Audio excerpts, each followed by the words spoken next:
Welcome back mga kaibigan dito sa ating channel at ngayong hapon ay magpapakain na tayo ng ating mga alaga. Talagang maiingay na sila. Gutom na. Gutom na sa maghapong paglalayas, sa maghapong nagdaan. At kaya ngayon papakainin natin sila. So ayan sila. Gutom na. Handa na ang ating bamboo pakainan. At ito na nga sila. Takam na. Doon na kumain. Hirap kapag mag-isa nag-video guys. Ha? Diyan sila kumain sa ano. Right, dito to. Itong dalawang payatot na ito.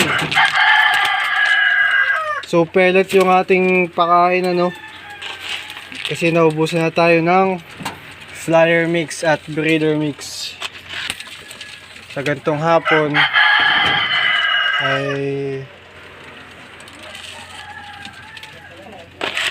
ganito tayo oras nagpapakain kasi marami pa akong gawa. Hindi tayo pwedeng mag alas 5 pagpakain. Kaya ayos na yan, mga bandang alas 4 nagpapakain na tayo. So ilan to? 2, 4, 6, 8, 10, 11. Bukas kailangan na natin bumili ng pagkain. Kakaunti na. Yan, pellets muna. 11 lang po ang ating kalapati ngayon. At merong 4 dun sa breeder cage. So 15 lang yung aking kalapati. So, ano pong tawag sa ganitong kulay? At yun, si madam nga yun. So yan po ang ating mga pinakamamahal na alaga.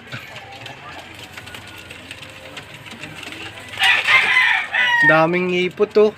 Maghapong ipot. Hindi tayo nakapaglinis.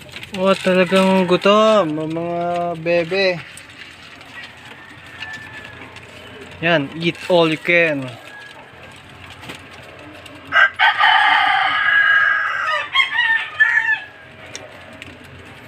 Yan, para kayo tumaba, kumain ng madami. Yan, ganyan lang tayo magpakain guys. Sa isang native na bamboo ang ating improvise sa pakainan. At ang ating loft ay napaka simple lang. Improvise din yan. So yan. Ang ganito. Kasi dyan guys, nung wala pang ganito to, ay may nakalipad. Kasi kung makikita nyo, malaki. Kasi yung kamao. Oh. Ay payat yung ibon. So nakalipad. Kaya yan, gumawa tayo ng paraan para yun ay ating maharangan. So kapag sila ipapasok, ganyan lang. Ito yung ating simpleng aviary kung tawag. Yan, bitin pa sila.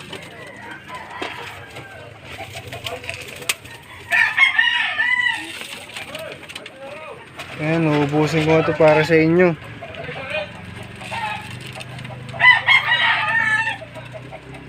Malambot kasi yan ano. Kaya ganyan, parang hindi mabigat sa tiyan. Kaya kinukulang sila. So, basic na basic lang sa kanila oh.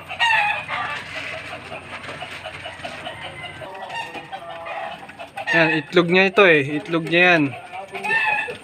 Saka itong anong ito, yan, mag-asawa yan. Yan, mag-asawa yan. Mag-asawa yan. Sige, eat. Oh, wag na, tama na. Yan, mga busog na. Mabuti naman at may kabusugan pala kayo. Ayun, meron tayong planggana dun.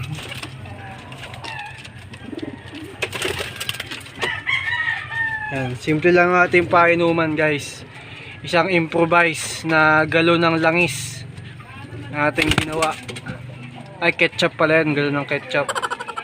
So ito yung mga payatot natin na inabutan ng bagyo. Kaya nagkaganyan. Tapos nawala din yung mga magulang. Kaya nagkaganyan ang kanilang katawan. Dako naman tayo sa mga pa-shoutout natin dyan. Shoutout kay MAVXIE TV, Taltal Loft, Norman Christian Monzon, Giselle Moradas, JV Loft, at kay Charmaine Himor. Salamat sa inyong pagsuporta at sana patuloy pa kayong sumubaybay sa mga susunod nating mga videos. Yun lamang sa ating mga shoutout ngayong araw na ito. Yun lang mga kaibigan, para sa araw na ito, akin lamang ibinahagi sa inyo ang aking mga kalapati and my loft, kung ano bang itsura sa aking loft. So ayun yung aking loft, isang munting loft na kinilalagyan ng aking mga minamahal na mga ibon. At salamat sa inyong panonood, salamat sa inyong pagsuporta, sa mga kaibigan na nanonood, shoutout sa inyo. Kung nagustuhan nyo ang video ito, paki-like, paki-share, at kung hindi ka pa nakasubscribe sa aking channel, ay paki-subscribe na din. Ganoon din ang paki-click na din ng notification bell para updated ka lagi sa aking mga videos. So, yun lamang sa araw nito. Hanggang sa muli. Bye!